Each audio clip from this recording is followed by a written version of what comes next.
about British English? Not so much? Well, today we are going to talk about this amazing language and know a little more about the culture of British people, their daily habits, and some wonderful places you sure need to visit if you are going to England. Because English was at the right place at the right time, it's now the language people is using to communicate all around the world. However, as each nation has a different way to manifest their culture, they also have a particular way to use the language. And then we have dialects. What about dialect?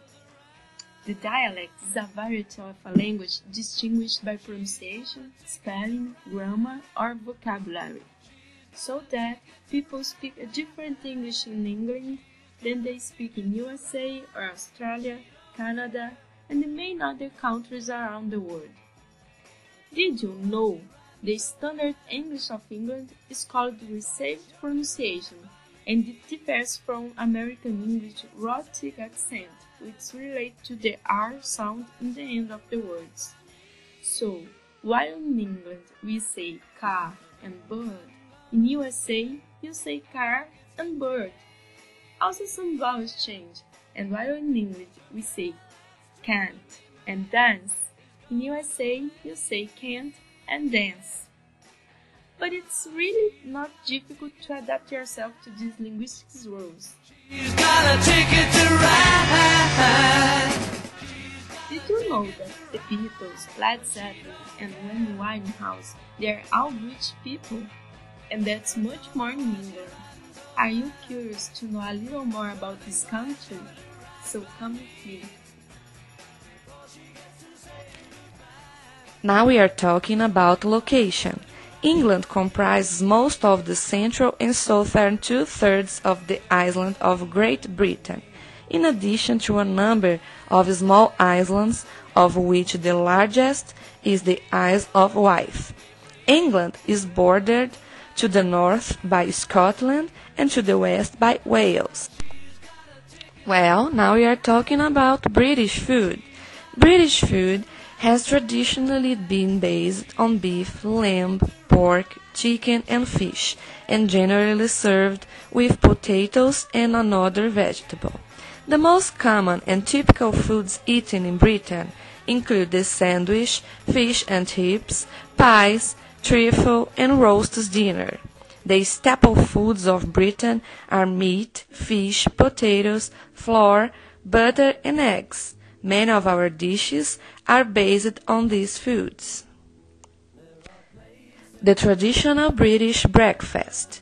English breakfast have eggs, bacon, sausages, fried bread, mushrooms, baked beans.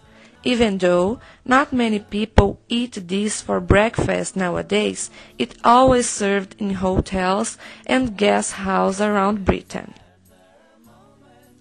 Nowadays, a typical British breakfast is more likely to be a bowl of cereal, a slice of toast, orange juice, and a cup of coffee. In the winter, people may eat porridge, boiled oats. Dinner. A typical British meal for dinner is meat and 2 veg.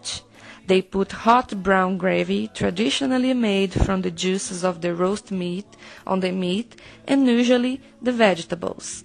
One of the vegetables is normally potatoes. A recent survey found that most people in Britain eat curry. Rice or pasta are now favored as the British dinner. Traditional drink in England. Britain is a tea-drinking nation. Every day, the British drink 165 million cups of tea. Good places and cities to go in England. Bath is a beautiful and small town. It has a fascinating history about the Roman baths and also some beautiful Georgian architecture. Jane Austen was one time resident there. Another good place to go is Stonehenge. The rocks keep up a secret in this 5,000-year-old place. Stonehenge is surrounded by mystery about how the ancestors built that amazing structure managed to carry the huge stones from so far away? What for was it built? Liverpool is a tourist destination, especially for those who love the Beatles. The city is labeled the World Capital City of Pop by Guinness World Records. City sightseeing Windsor and Eton Hop on Hop Off tour is a good idea. See the famous Windsor Castle, the Long Walk, Eton College, and much more. London is England's capital and is one of the most important cities from Europe. It's difficult to choose what to do first in London because there are so many things to do in this beautiful city. You can go, for example, to the Tower of London, where you can explore the fortress and the Royal Palace. In London, you have to watch the changing the guard ceremony outside Buckingham Palace.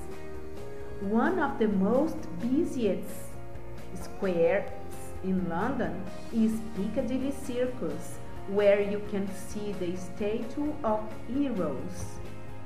One of the most beautiful city parks in the world is the Hyde Park in London.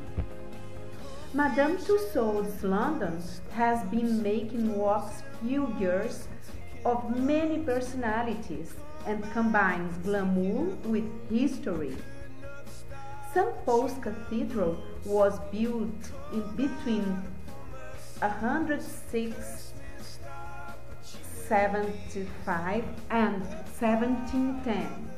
The domed cathedral is used for royal ceremonies, and 5 monarchs oversaw its building. Entertainment. What they do for fun in England?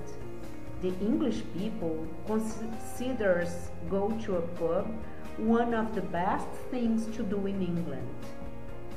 Go to Camden Town to hunt for treasures in Camden's markets, to taste cuisine from around the world, to listen to live music and have fun.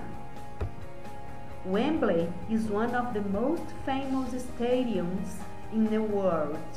It attracts some of the biggest events in sport, music, and entertainment. London's National Gallery is an art gallery in Trafalgar Square where you can find works by masters such as Van Gogh, Da Vinci, Botticelli, Constable, Renoir, Titian, and Stubbs. London is one of the greenest capitals in the world, with plenty of green and open spaces. In St. James Park, you can see the pelicans. Make the most of the summer by catching a film in outdoor cinemas.